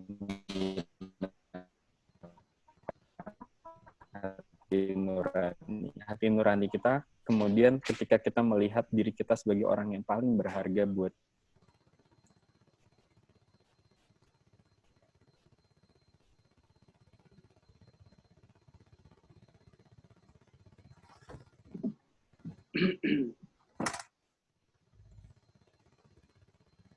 Oke, Bang. Cukup. Terima kasih. Oke. Ya. Oke. Ari, gimana? Iya, karena kita tadi ada satu lagi sebenarnya, cuman waktu kita ya, dan kebetulan narasumber kita juga sedang terputus. Iya, sorry ya. Mudah-mudahan tersampaikan. Mungkin demikian Mas Asri, sorry ya, putus-putus tadi. Apa-apa, ya. Ya, makasih kayaknya kita konklusi aja ya.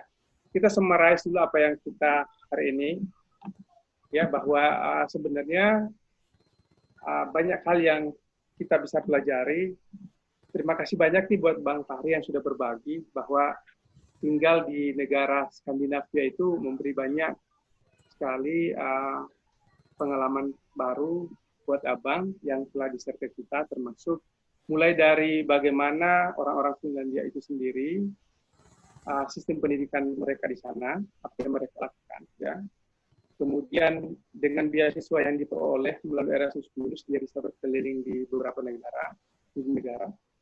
Dan dari kesempatan ini dia juga bisa belajar memperdalam ilmu dan bertemu dengan orang-orang, membuka wawasan beliau. Kemudian dari hal yang menjadi motivasi bahwa untuk menjadi produktif itu ada 3 hal yang harus dilakukan, yaitu fokus, kemudian waktu, dan juga kesehatan. Nah, 3 hal ini sebenarnya merupakan kunci untuk kita produktif, melakukan banyak hal yang mungkin selama ini kita inginkan. Nah, waktunya sekarang ini dengan adanya kondisi saat ini, COVID ini, kita dituntut untuk bisa mungkin lebih banyak tinggal di rumah bersama dengan keluarga dan melakukan hal-hal yang dulunya mungkin tidak sempat kita lakukan. Nah, untuk bisa melihat kondisi yang ada, bahwa ada cara kita memandang sesuatu akan mempengaruhi apa yang akan dihasilkan.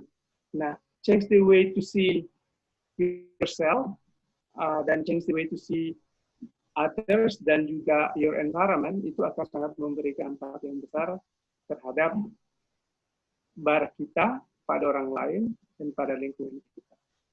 Nah, satu hal yang terakhir bahwasannya ketika Anda memberi ruang yang banyak kepada diri, perspektifkan diri itu dengan melihat bagaimana orang lain memberi ruang cara pandang ke diri kita, sehingga kita bisa memberi banyak hal ke orang lain. Ya, jadi kalau orang lain, misalnya orang asing melihat kita, bagaimana dia bersikap, dan harusnya itu yang menjadi masukan buat kita. Anyway, terima kasih banyak buat teman-teman ya yang sudah bergabung. Tadi sudah ada Mbak Almira dari Bandung yang sudah ikut bergabung juga. Jadi juga ada tadi Bang Iwan Wijaya dari Palembang yang sudah bergabung.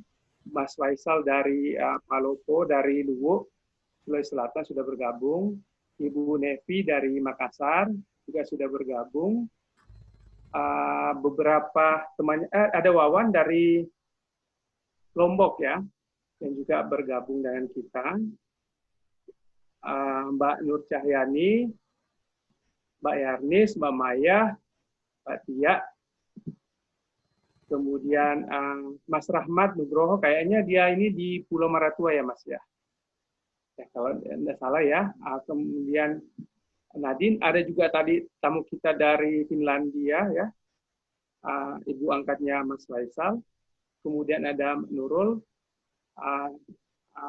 Kapita, juga ada Ahmad Juriza. Saya nggak tahu ini dari mana tentunya. Dari Surabaya. Oh, dari Surabaya. Oke. Kemudian ada Kak Mirna, ada Hanif, ada Mas Abror. Ada Sustia ini dari Makassar, lagi menempuh studi dokter gigi, lagi profesi.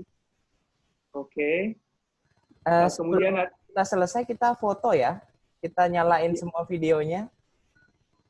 Oke. Kemudian ada Alelia. Lelia ini residen yang dia sedang menempuh sekolah spesialis bedah mulut di Makassar. Ya, spesialis bedah mulut, dia sedang menempuh sekolahnya untuk spesialis. Oke, ada juga Mbak Pepi di Berau, ada Reski Aralisa ya. Jadi Halo Reski Aralisa dari Palopo Bang. Oke, Reski Aralisa dari Palopo ya. Jadi sebenarnya ini kita sudah mulai ya dari Sabang sampai Merauke ya. Berharap sih untuk sesi berikutnya juga makin banyak teman-teman bisa bergabung dengan kita, jadi kita bisa share apa yang bisa kita bagi bersama yang lainnya. Oke, sebelum kita closing, mungkin Ari mau nyalakan videonya dulu, mungkin kita foto bareng-bareng untuk kita abadikan untuk hari ini, bahwa inilah kita yang bergabung. Dan insya Allah kegiatan ini kita sudah agendakan setiap seminggu sekali, jadi yang mau berpartisipasi menjadi peserta silahkan ditungguin, atau mau jadi speaker silahkan hubungi. Mungkin the next speaker adalah kita yang ada di sini, teman-teman yang ada di sini. Sebelum kita selesai kita foto dulu ya. Yang belum nyala memang nggak dinyalain atau lagi cari jilbab mungkin? Lagi masak. Oh, lagi masak. Oh iya ya, yang ada aja ya. Oke. Semua Vita lagi masak. Oke. Semua melihat ke kamera ya. Saya capture, nanti saya akan share ya. Oke, 3 2 1. Lagi. 1 2 3. Yang dari Surabaya cakep banget nih Alif ini, dari tadi moodkan ini. Apa sih, Ri? Ya. Bunyi, cekrek. Oke, ya, sudah, Ri. Oke ya, sekali lagi teman-teman, terima kasih banyak atas waktunya, khusus untuk Abang yang sudah bergabung hari ini, sudah memberikan kita banyak sekali hal baru, motivasi, pengalaman, sharingnya. Terima kasih banyak ya, sudah meluangkan waktu dengan kita, teman-teman yang lainnya. Saya tahu bahwa sibuk dengan acara masing-masing, khususnya untuk menyiapkan buka puasa, tapi masih bisa menyempatkan diri. Ini adalah hal yang luar biasa. Ini adalah awal Yakobi Bacarita, kelas inspirasi Yakobi Bacarita versi online, dan alhamdulillah ini bisa berjalan dengan baik. Mari berdoa bersama-sama, semoga berikutnya ini terus berjalan, sehingga kita meskipun jauh, kita masih tetap berbagi dengan yang lain. Terima kasih sekali lagi kita ucapkan, dan kita akan bertemu kembali di sesi berikutnya. Saya Asri sebagai moderator, Mohon maaf apabila ada salah kata.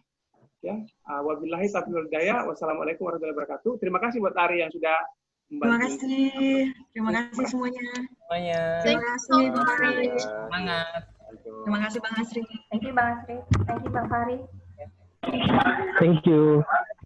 Bye. Terima kasih Bang Uncle Teddy. Bye. Thank you Ari. Thank you. See you the next meeting. Yes, see you next Terima kasih. santai.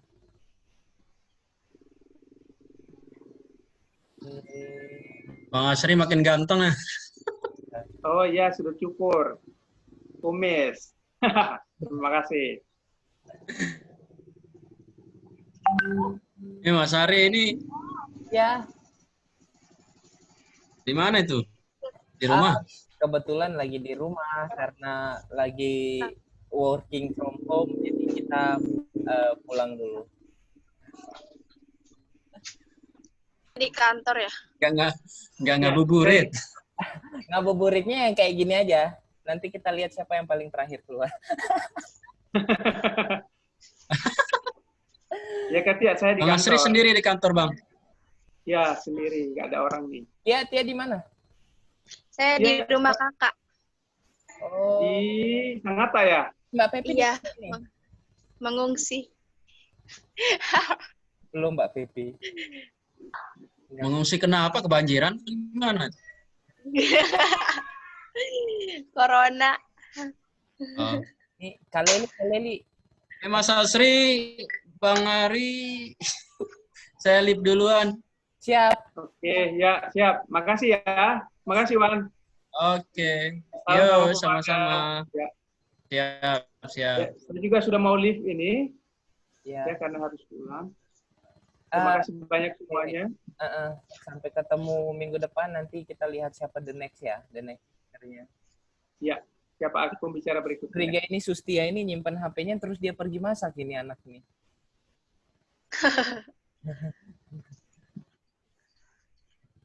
Oke. Thank you ya. See you.